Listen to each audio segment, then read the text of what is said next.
হ্যাঁ হ্যাঁ পুলিশকে ফোন দেবো। প্লিজ আমাকে ক্ষমা করে দাও, প্লিজ প্লিজ আমাকে ক্ষমা করে দাও, প্লিজ প্লিজ। কেটা আম পড়েছে?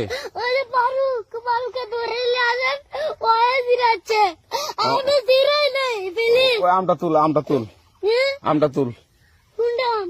হ্যাঁ এই যে আম, আরে এই যে আম, এই জাম ওরা জিরে দিছে, আপনি জিরে নেই, প্লিজ।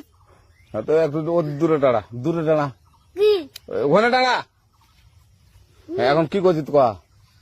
ফারুক না, হুম আমরা কিভাবে বলছি, আমরা রাস্তা দিয়ে বললাম বলে আমরা স্কুল যাবো, হ্যাঁ কটা বস্তা দেখি ওই বাগানে ঢুকলে দিয়ে না আমাকে একটা দুইটা আম ছিঁড়ে দিল। কেটে আম ছিঁড়ে দিল? ওই যে ফারুক এলো না, ফারুক কোথাকার রে? ওই যে ওঠে ঘর, কোন টাকার ফারুক? ওই এনে দিল না,